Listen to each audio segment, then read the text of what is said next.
Hi, Dave Oates, head researcher at FinderMonkey. We've been asked a question about what the best tips that you can give somebody who's doing some family history research. We use family history research a lot when we're looking for people because the first thing we like to do is be able to identify somebody. And one of the best ways to do that is to looking at births, marriage, and death records. It can tell you an awful lot about a person. You can link other family members to them and really build a picture of who they are.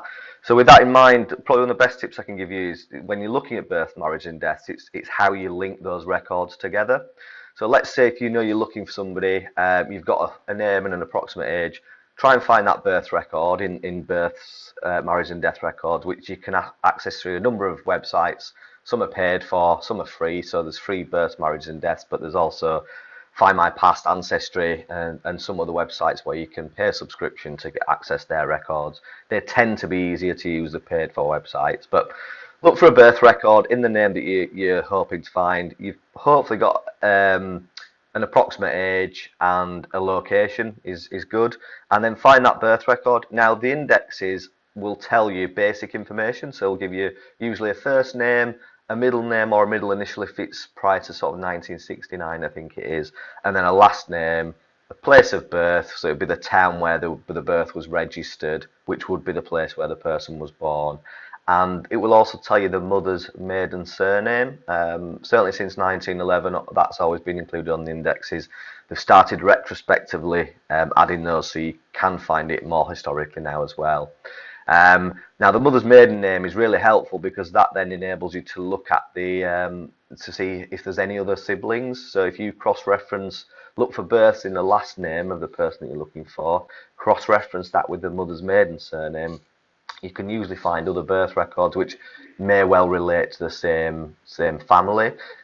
You can also use those two names to look at marriage records as well, and look for marriages around the same time and probably earlier than the births, and hopefully find a marriage that would probably relate to the parents.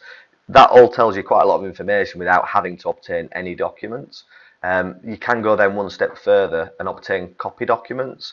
So if it's England and Wales, you can contact the General Register Office for England and Wales, and you can obtain copied births, deaths, and marriage certificates, and they will tell you more information. So a birth certificate, for instance, will confirm an exact date of birth, parents' names, full name of the person, and where they were born, a father's occupation usually as well.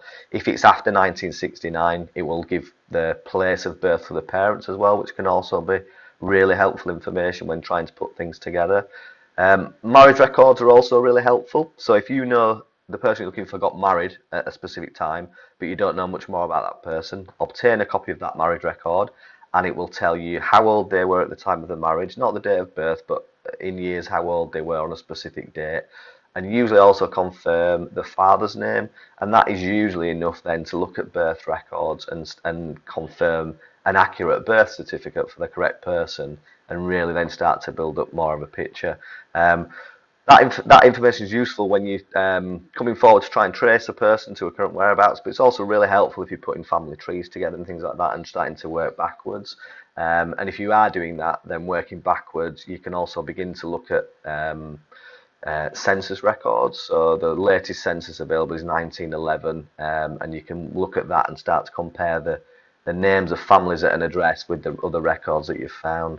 Hope you found that useful, but if you do have any questions, please put them in the comments below, and we'll be back tomorrow with another video. Thanks for watching.